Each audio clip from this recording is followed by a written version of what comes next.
करते हैं। नहीं काम हुआ था तो वैसे ही हुआ था। स्वागत करें।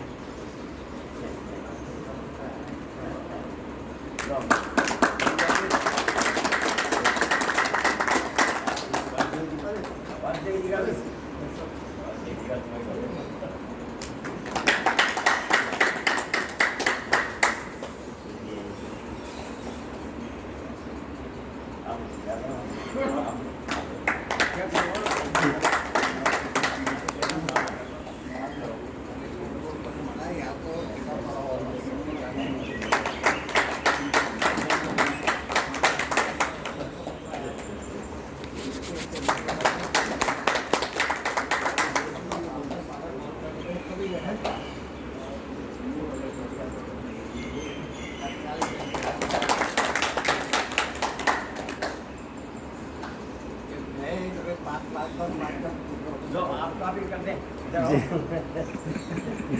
राम गोपाल जी इधर आ जाओ 1 मिनट की।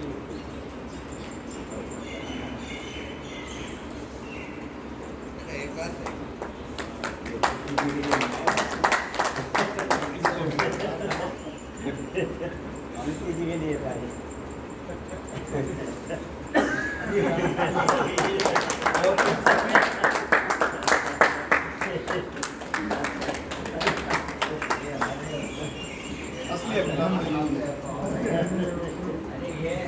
निर्बाध और लगातार बिना घोषणा का रोड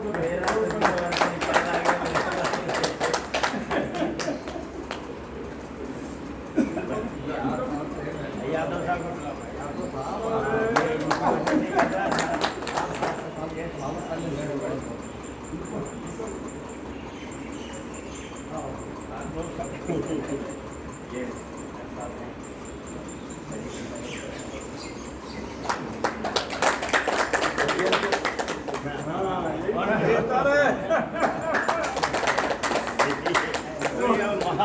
महागुरु तो आप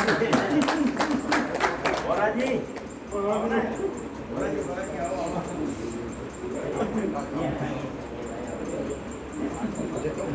उनको पास दे तो करना।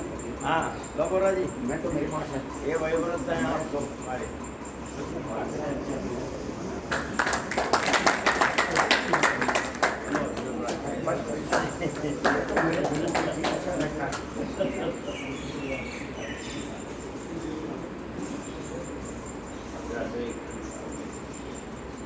चौहान साहब संकल्प सिद्ध पुरुष है, उन्होंने जो संकल्प लिया हमेशा पूरा किया।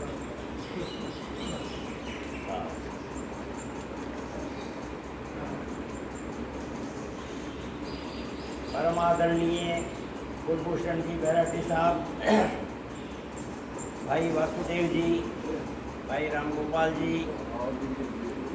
और आदरणीय दामोदर जी हल्दिया साहब, आदरणीय ब्रज बिहारी जी अध्यक्ष कृष्णानगर विकास समिति और वरिष्ठ साधक बोरा जी, सर्वेंद्र जी यादव साहब जो यहाँ के अध्यक्ष भी हैं और जो कक्षा भी चला रही है, और राजकीय मल्टी स्टोरी फ्लैट्स और कृष्णानगर के सभी साधक और साधिकाएँ और मेरे साथी, आज दिनांक 6 जुलाई 2021 को हम इस योगा क्लास की 13वीं वर्षगांठ मना रहे हैं।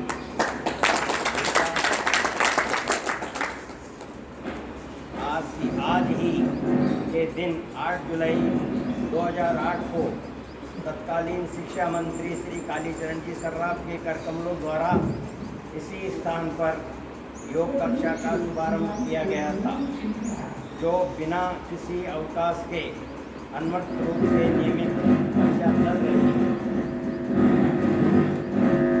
इससे पहले कि मैं कार्यक्रम का शुभारंभ किए जाने से पूर्व 2 शब्द मैं आदरणीय बैराटी साहब के लिए कहना चाहूँगा।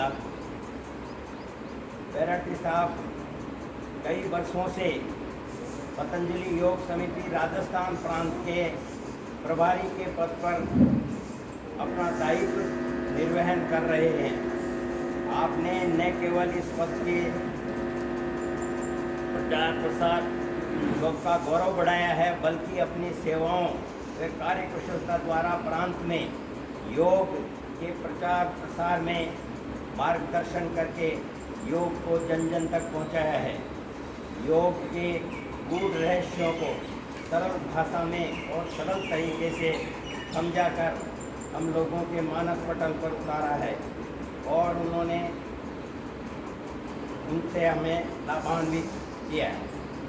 आज योग और प्राणायाम में आप योग और प्राणायाम में इतने पूर्ण दक्ष हैं और पारंगत हैं कि आपकी इस संबंध में कई पुस्तकें भी प्रकाशित हो चुकी है। मुझ पर बैराटी साहब की विशेष कृपा रही है। मैं जब भी कभी ऐसे आयोजनों के लिए इनके पास आमंत्रित करने जाता हूँ तो आप अपने व्यस्ततम कार्यक्रम में से समय निकाल करके और मेरा निवेदन तत्काल स्वीकार कर लेते हैं। आपने मुझे कभी निराश नहीं किया है। मैं अपनी ओर से आप सभी की ओर से आपका हार्दिक स्वागत करता हूँ, आभार व्यक्त करता हूँ। अब मैं बैराटी साहब से निवेदन करूँगा कि वो अपने हमें योग और प्राणायाम के द्वारा स्वस्थ रह करके और ख़ास तौर से इस कोरोना संकट में हम लड़ सकें, इसके लिए आपके आशीर्वाद प्रदान करें। हाँ, बैठे।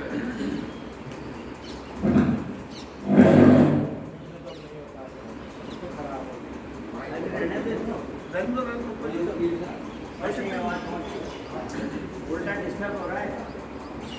ओम सहना भवतु सहनौ भुनक्तु सह वीर्यं करवावहै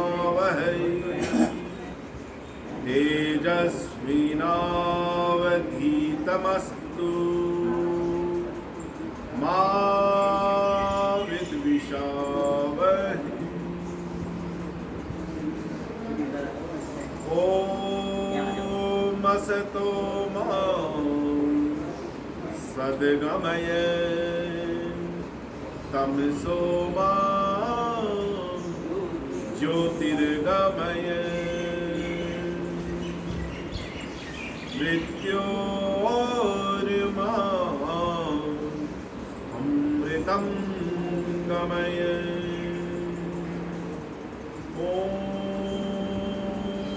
शांति शांति शांति।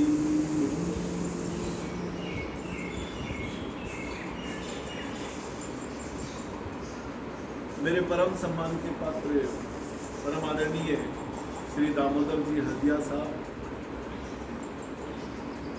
बोहरा साहब, ब्रिजबिहारी जी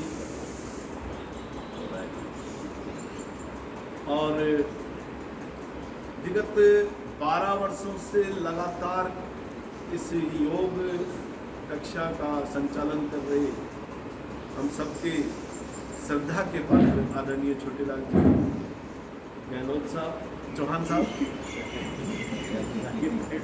हाँ गहलोत साहब के प्राइवेट सेक्रेटरी रहे तो हम उनको गहलोत साहब भाई यादव जी और उपस्थित सभी मेरे परम सम्मानीय भाइयों और माताओं बहनों, सबसे पहले तो इस योग कक्षा की जो अनवरत जो अभ्यास आपको हम द्वारा यहाँ लगातार कर रहे हैं उसके लिए मैं आपको बधाई देना चाहता हूँ। मेरा पहला एक जिज्ञासा है मन में, अपन सब लोग तो यहाँ योग कर रहे हैं और कर रहे थे, वो सब स्वस्थ है, परिवार में कोरोना काल में किसी प्रकार का कोई नुकसान नहीं हुआ, नहीं है जिनके इसीलिए चलो सबसे बड़ी प्रभु कृपा है, किसी का नहीं हुआ, किसी के मेरे परिवार में भी नहीं हुआ। अच्छा, अब आपको ये बात बताता हूँ चूंकि क्यों नहीं हुआ। अब देखो ये इतने वरिष्ठ नागरिक हैं, सब लोग 89, 80, 80 से ऊपर, शायद आप भी 80 से ऊपर हैं, आप भी 80 साल के लग गए हैं नहीं 80 दिसंबर में ये सब योग की महिमा है, योग की वजह से। ये 90 साल लग गया। तो अब आप देखिए योग का प्रभाव आप देख सकते हैं, प्रत्यक्ष को प्रमाण की आवश्यकता नहीं होती है। इसमें निसंदेह आपने अभ्यास किया, पुरुषार्थ किया, ये दिखाई देता है। तो योग की वजह से मुझे याद आता है बोरा जी जब आज से 10-15 साल पहले भी चिकित्सालय में आते थे तो बहुत स्थिति, माफ करना, स्थिति अच्छी नहीं थी, नहीं थी ना। और अब जो है अच्छा लगता है, हमें खुशी होती है कि हमारे सिर के ऊपर कोई हाथ रखने वाला है। तो ये बनाए रखिए, भगवान की कृपा रहेगी। एक ना एक दिन आपको, मेरे को, सबको जाना है, वो एक अलग बात है। लेकिन किसी बीमारी की वजह से अकाल मृत्यु हम लोगों को ना मिले, इसके लिए हमें योग की शरण में रहना ही होगा। और इसका परिणाम आप देख रहे हैं, बिल्कुल आप सब लोगों के समझ। योग में पूरे राजस्थान में, पूरे भारतवर्ष की बात करें, पतंजलि से और योग से जुड़े हुए किसी भी साधक की, देखो एक मृत्यु अपन लोगों की सबकी होती है, लेकिन हमने नहीं सुना कि उसकी कोई योग करने वाले का। इस बीमारी की बात कर रहा हूँ, इस बीमारी की वजह से आपकी निगाह में कोई आया हो तो बताओ, ये योग भी करता था वो, उसकी डेथ कोई आया आप लोगों की निगाह में? कोई भी आया? महेश जी, घनश्याम जी, घनश्याम जी, घनश्याम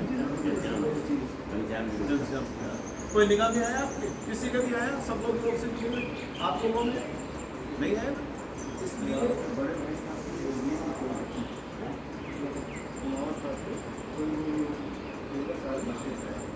काफी भी थे, जगदीश जी सर्विस भी करते थे।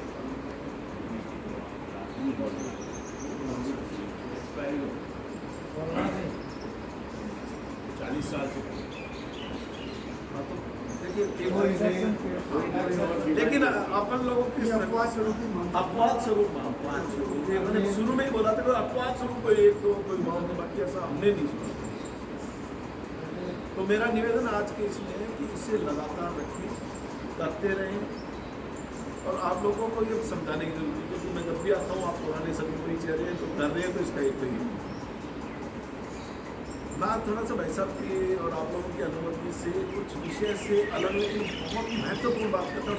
योग पे फिर दोबारा आएंगे, केवल 5 मिनट एक चर्चा। आप लोग आगे आ जाओ, थोड़ा घनश्याम जी आगे जाओ, 5 मिनट एक चर्चा करना चाहता हूँ। काफी काफी भट्टाचार्य जी आगे ले लो।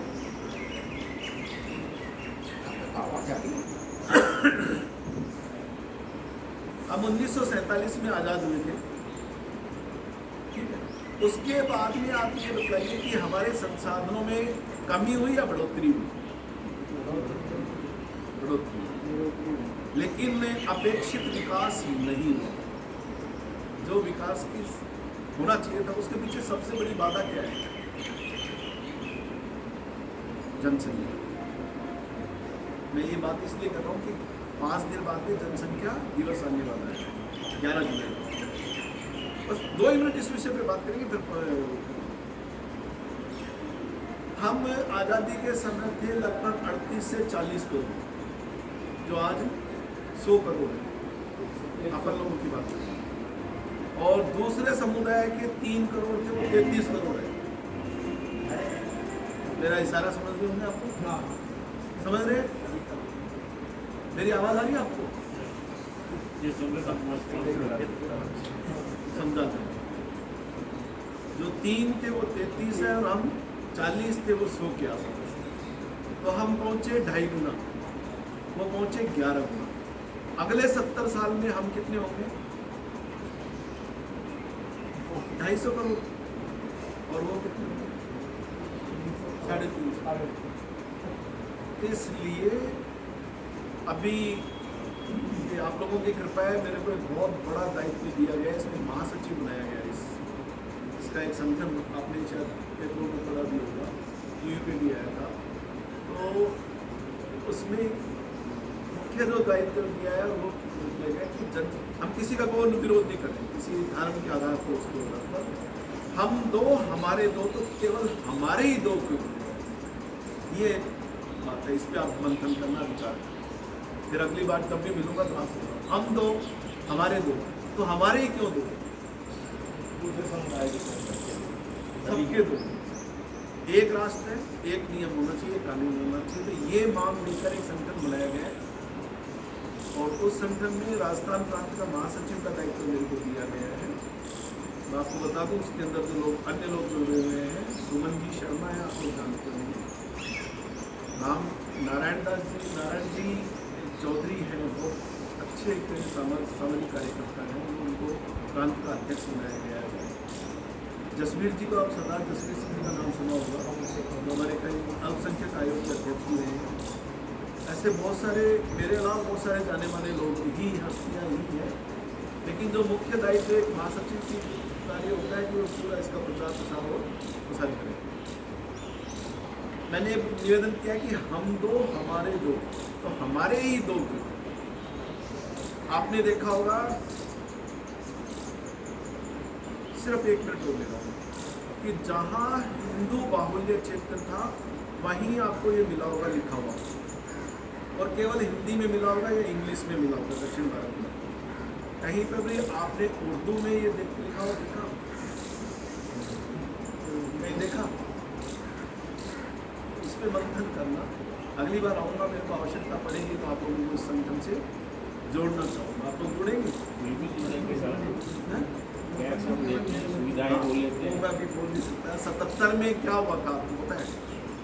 केवल हिंदुओं पर जो नसबंदी वाला जो हुआ था वो केवल हिंदुओं की हुई, बाकी किसी दूसरे समुदाय की नहीं हुई। और कभी भी किसी भी स्थिति में हिंदू को और सिख को अलग मत करना, क्योंकि हिंदू और सिख तो हिंदू, सिख, जैन और बौद्ध हम चारों पर ही। लेकिन इनके साथ ही अन्याय हुआ, इन चारों के साथ ही। तो बहुत ज़्यादा नहीं बोलूँगा इस विषय पे। आप विचार करना, क्या मैं गलत हूँ या मैं किसी गलत संगठन से जुड़ा हूँ, तो आपके कहने पर मैं वापस आ जाऊँगा। लेकिन मेरे को बिल्कुल बात सही लगी कि ये सही है। तो जनसंख्या दिवस पर 11 तारीख को हम लोग पूरे देश के अंदर एक ज्ञापन देंगे कि जनसंख्या नियंत्रण कानून सब पे लागू पूरे देश में। तो ये सही डिमांड है या गलत है, इतना आपसे आपका समर्थन करता हूँ, आपकी सहमति करता हूँ। गलत रास्ते पे तो नहीं जा रहा मैं? आप सभी बड़े हो, तो इससे पहला काम ही यही होना चाहिए। ठीक है, तो इसके बारे में आप लोगों का सहयोग चाहिएगा जब भी हमें आवश्यकता, क्योंकि आप लोग सब लोग सहमत होते हैं। जब भी आवश्यकता पड़ेगी संगठन को, कोई अच्छा सा कोई दायित्व आप लोगों से कोई व्यक्ति होगा तो उनको दे देंगे, जो कि काम करो। चलिए अब योग के विषय में बात। आप लोग क्या पूछना चाहेंगे? आप लोग क्या पूछना चाहेंगे? वैसे तो आप सब लोग पुराने हो गए तो आपको सब आता है। बताइए, पूछिए आपके मन में जिज्ञासा कुछ पूछना चाहेंगे? देखिए मैं आपको चीज बताता हूँ। अष्टांग योग है, अष्टांग योग जिसको हम करते हैं, महर्षि पतंजलि ने इसके बारे में सारा विधिवत तरीके से, हमारे अनेक ऋषि मुनि हुए जो कि जैसे महर्षि मत्स्येंद्र नाथ है, उसके बाद गोरक्षनाथ और संप्रदाय पूरा चलता रहा और नाथ संप्रदाय बन गया। वो जैसे अपने नाम के पहले ही योगी लगाते हैं, बहुत बढ़िया तरीके से बताते हैं और बहुत अच्छे हठ योगाओं का अभ्यास करते हैं। आप आसनों का अभ्यास, मेरी बात है, इसको एक बार बेटा बंद कर दीजिए, मुझे आवश्यकता भी नहीं पड़ेगी इसकी, मैं वैसे ही बोलूँगा। आप एक चीज सुनिए, कुछ चयनित आसन अपने शरीर की अवस्था के अनुसार। अब जैसे मान लीजिए कि भैया अभी अपने को आसन करके बताएंगे, मैं या आप इस अवस्था में आकर इन आसनों का अभ्यास करेंगे तो नहीं हो पाएगा, नहीं हो पाएगा।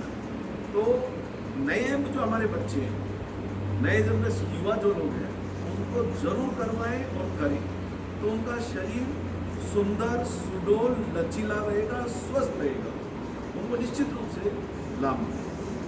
एक चीज तो आसनों का अभ्यास जो आप सिलेक्टेड आसन आपको करवाते हो, जैसे सुप्त पवनमुक्तासन है, सर्वांगासन है, जिनसे उत्तान पादासन हो जाता है, नौकासन हो जाता है, भुजंगासन हो जाता है, या धनुरासन जितना होता है आप लोगों सीधा लेट के सीधा लेट के जितने आसन होते हैं आप निश्चित जरूर किया करें।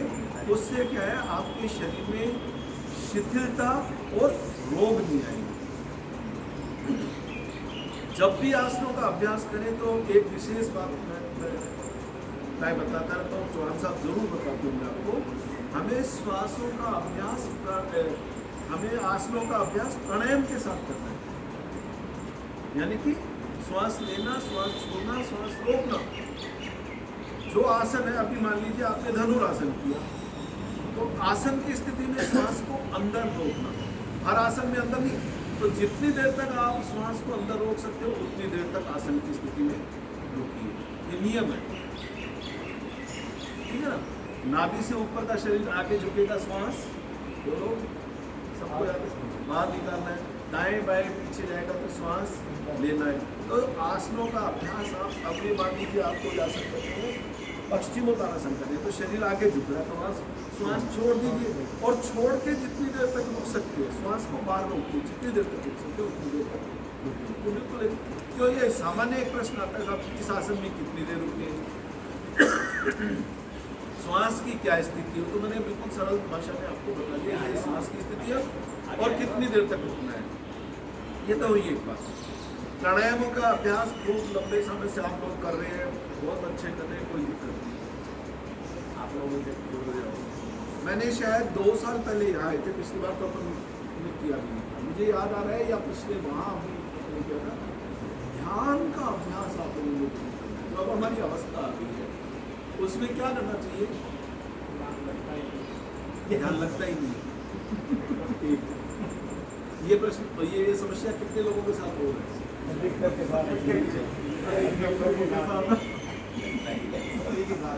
और आपको मैं 1 सेकंड के अंदर ये बता दूं कि आपका ध्यान लगे। किसे कहते हो आप ध्यान लगाना, पहले तो ये बताओ। तब दूसरे विचार आते रहते हैं, मन को एकाग्र करने के लिए उठाते हैं। एक बात तो चली जाता है, यहाँ अगर विचार बंद नहीं करके और ज्यादा आते हैं और आगे बंद करते ये हैं। शुरुआत है। अभी आपको एक चीज बताओ, चलो आप एक बार आंखें बंद करो, सभी लोग एक बार के लिए। आप गोविंद जी के मंदिर तो सब लोग गए हो ना, सभी लोग गए हो। एक बार आप गोविंद जी के मंदिर चलो, बड़ी चौखट को क्रॉस करते हो, हवा महल के सामने से निकलो,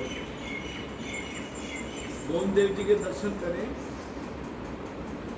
दर्शन कीजिए आप वहाँ पर मंदिर में,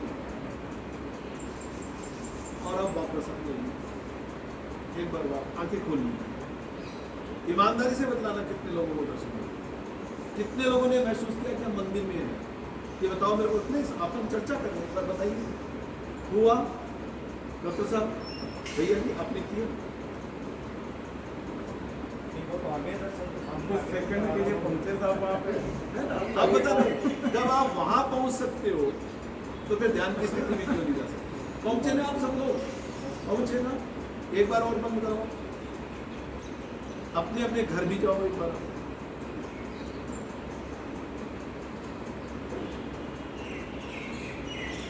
और अपने घर में जहाँ पे भी आप रहते हैं, ड्राइंग रूम में, अपने बेडरूम में, पूरा घर का, कमरे का, बेडरूम का, इसका निरीक्षण करके आओ आप एक बार वापस आ जाइए, आंखें खोलिए। किसको लगा कि मैं अपने घर पे नहीं गया, पहुँच गया घर, देखा? अब आप देखो, मैंने आपको एक चीज़ बताई, एक ये शुरुआत बताई कैसे। असल में क्या होता है, जब हम ध्यान लगाते हैं ना, तो अनेकों अनेक ध्यान की पहली क्रिया है कि आपको श्वासों पर ध्यान केंद्रित करना, श्वास लेना, श्वास छोड़ना, श्वास लेना, पूरा ध्यान वहाँ पर लगा दीजिए। जैसे गोविंद देव जी के दर्शन किए, जैसे अपने घर के दर्शन किए, वैसे श्वासों के दर्शन किए। आपकी आंखें तो बंद थी, तो अपने दर्शन कहाँ से किए? अंतर चक्षुओं से, आंतरिक चक्षुओं से। तो श्वास आपको कहीं दिखाई दे रहे हैं क्या? अभी नहीं दे रहे ना, तो अंतर चक्षुओं से उनका अनुभव है।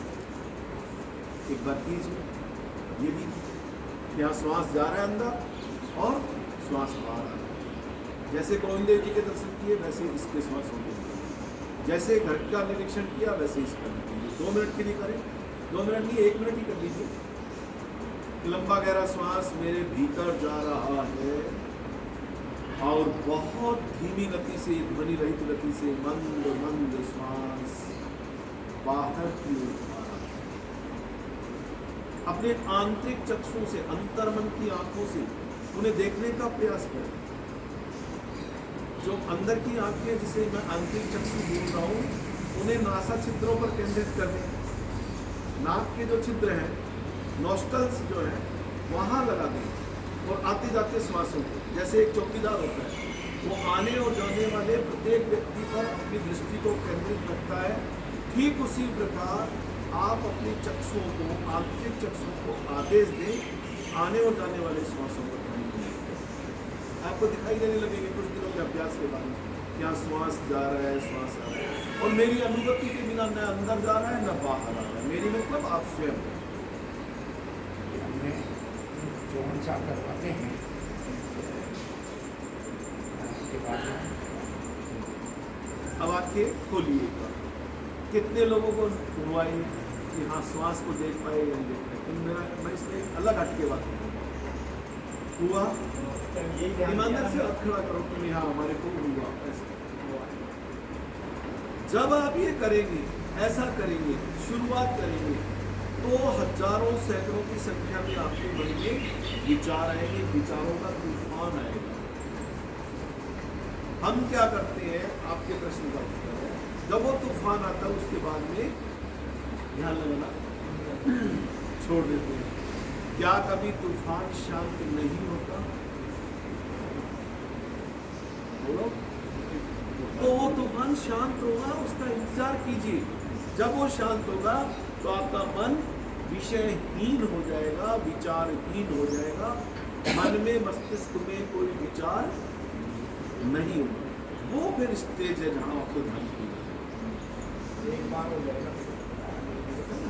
नहीं समझे आप? मैंने क्या समझाया, क्या बताया?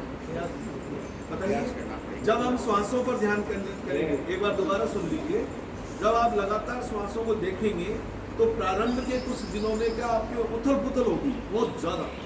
अच्छा, कितने लोग ध्यान का अभ्यास करते हैं? रोज करा रहे हो ना, है ना?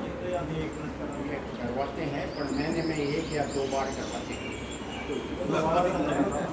शवासन का करा वो एक अलग चीज होती है, वो शवासन। अच्छा, अब आप करेंगे ना, करेंगे इसको कल से 5 मिनट के लिए जोड़ लीजिए। आप देखना शुरू में क्या होगा, विचारों की उथल पुथल होगी, आपको लगातार विचार आएंगे, विचार आते रहेंगे, आते रहेंगे। और जब आप लगातार श्वासों पर ध्यान रखते रहेंगे तो धीरे धीरे धीरे धीरे धीरे शांत हो जाएंगे। ठीक है? और जब शांत हो जाएंगे तो फिर आप किसके कंट्रोल में है? वो आपके कंट्रोल। फिर आप जहाँ चाहें का मतलब हम हैं, हम कौन है? पहले तो क्या मैं ये शरीर हूँ? मेरे 2-4 प्रश्न आपसे। क्या मैं ये शरीर हूँ? बताओ। मैं शरीर नहीं हूँ। तो क्या मैं मन हूँ? वो भी आप इसलिए बोलते हो। क्या मैं मन हूँ? आप बताओ। आपने हमारे पिता तुल्य लोग भी बैठे हैं। आप, क्या मैं शरीर हूँ? क्या मैं मन हूँ? चिंतन करना इस बात। ये ध्यान के सब वो है, स्टेप्स हैं। हम क्या मानते हैं अपने आप को? मैं, ये शरीर, ये मैं हूँ। इसको मान लेते ये शरीर तो हुई नहीं। क्या मैं मन हूँ? मन भी नहीं। जबकि हम वशीभूत किसके रहते हैं? मन के रहते हैं। तो फिर जो मन का वशीभूत होगा, शरीर को स्वस्थ रखना हमारा कर्तव्य है। क्योंकि भगवान ने हमारे को मंदिर दिया। ये मंदिर है जिसमें आत्मा रूपी परमात्मा विराजमान। तो मंदिर की अपन साफ सफाई और ध्यान तो रखते हैं ना, वो तो आपको रखना है, उसके लिए मैं मना नहीं करता, और उसको रखना भी चाहिए। जब तो अंदर भगवान खुश रहेंगे।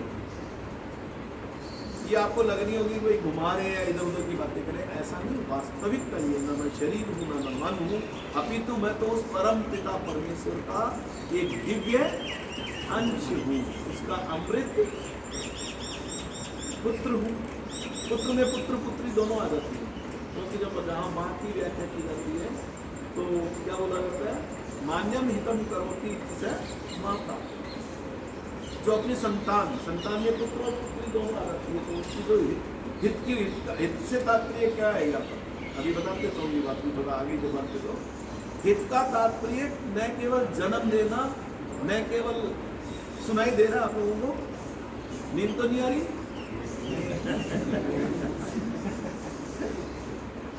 केवल जन्म देना माँ वाली माँ नहीं है, वो है माँ, जन्म देगी, लालन पालन पोषण भरण पोषण सब तरह की वो माँ है, लेकिन इससे भी बढ़कर जो हमारे को अच्छे संस्कार प्रदान करती वो माँ है ना।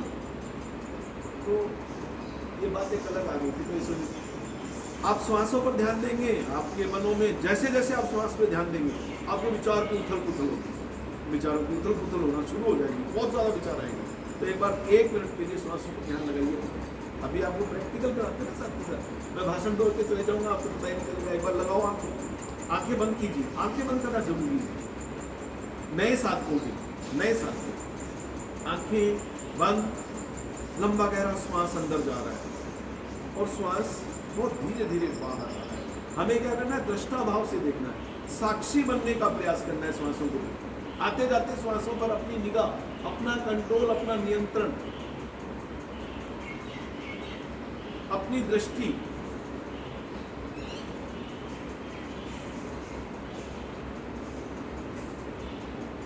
देखना ये कि जब हम ये इधर ध्यान दे रहे हैं तो क्या हमारे को विचारों की उथल पुथल, ये जो हमारा ध्यान इस समय केंद्रित हो रहा है श्वास प्रश्वास की क्रिया पर, क्या उससे भटका रहा है?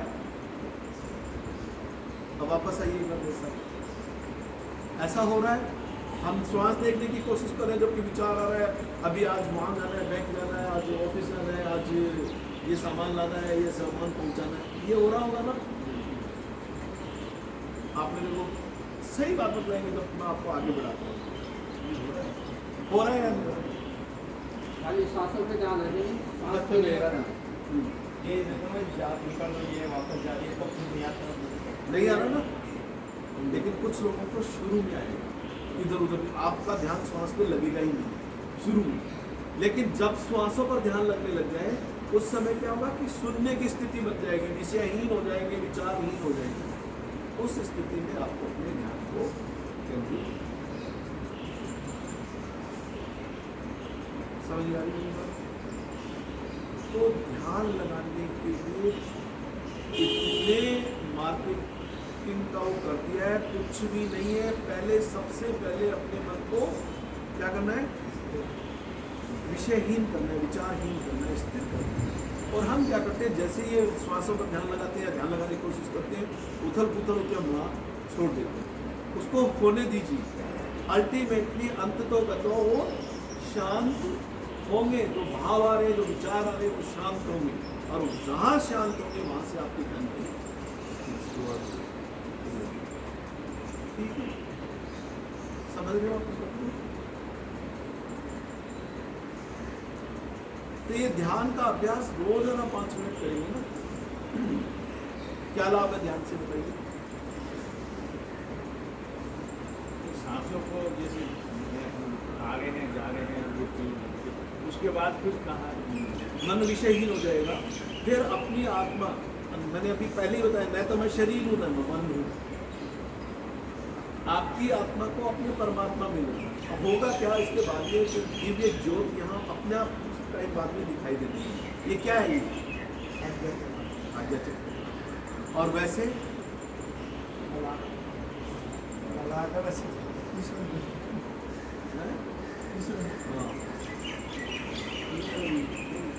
प्रकृतियों के बीच में हकीकत ये है ना, तृतीय नेत्र है ना। और यदि आधुनिक विज्ञान की बात करें तो यहीं से सारा बॉडी का नर्वस सिस्टम आपका कंट्रोल,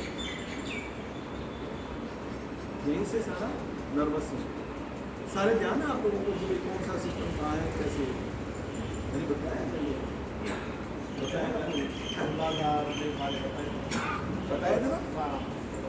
तो जब आप 1 दिन में, 2 दिन में, 5 दिन में, 7 दिन में ध्यान का अभ्यास नहीं होगा। एक दूसरा क्या है, ध्यान की कोई सीमा नहीं है। कोई सीमा नहीं है कि आप कहाँ तक पहुँच पाते हो। ठीक है, इस बात का ध्यान रखना है कि जो कुछ है वो मेरे भीतर है। जितने ऋषि मुनि साधु संत योगी हुए उन्होंने इसी बात का खोज की। विवेकानंद जी को हम सब लोग जानते हैं, क्या हुआ था उनके साथ बताइए?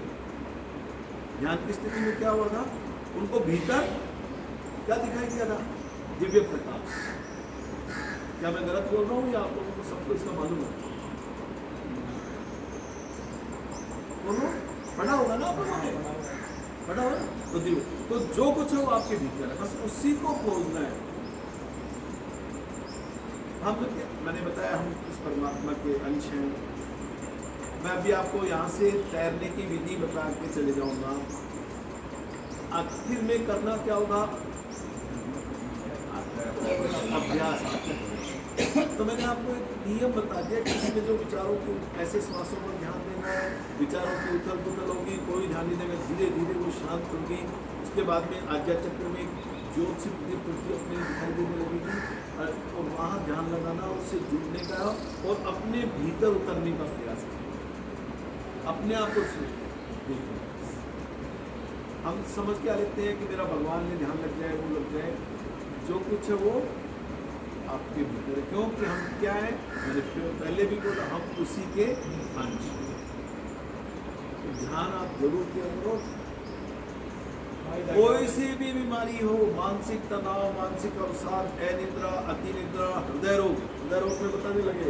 हाई बीपी में आप मेडिटेशन करके देखना, कंट्रोल में रहेंगे। किसी प्रकार की कोई पूर्ण स्वस्थ रहने के लिए योगासन, प्राणायाम और ध्यान, तीनों का बहुत ज़्यादा महत्व है, बहुत ज़्यादा। और ध्यान के बारे में एक बात और बताएं, समाधि आ जाती है अगला लास्ट स्टेप। हम लोग समाधि को ये जल समाधि, भू समाधि, इसको समाधि, ये समाधि नहीं है, अपितु क्या है? ध्यान की पराकाष्ठा जो है वो समाधि।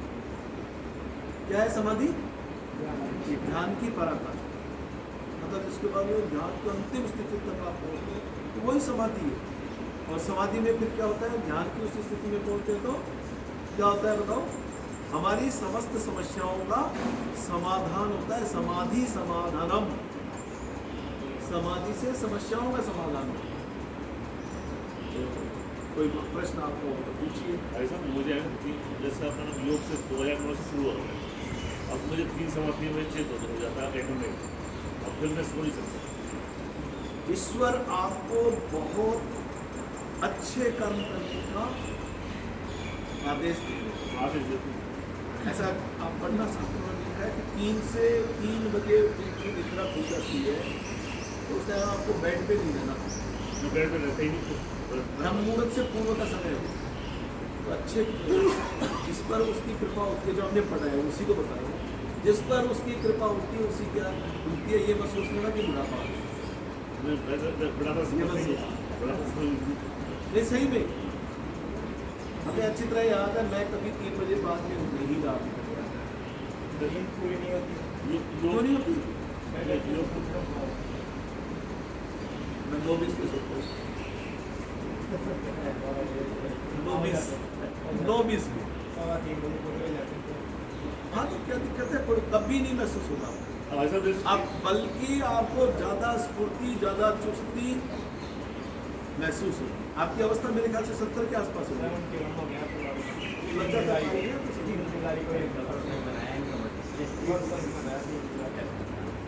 उस 3-3.15 के बाद में क्या करना चाहिए? अब योग देखो, इसमें स्वाध्याय कर सकते हैं आप, योग प्राणायाम कर सकते हैं, कोई दिक्कत नहीं हो सकता है। अच्छा थोड़ा वातावरण देखो, ध्यान लगाओ ना, उससे ध्यान लगाओ। मैं उस टाइम झाड़ू लगाना शुरू कर देता हूँ, कोई बुराई नहीं है।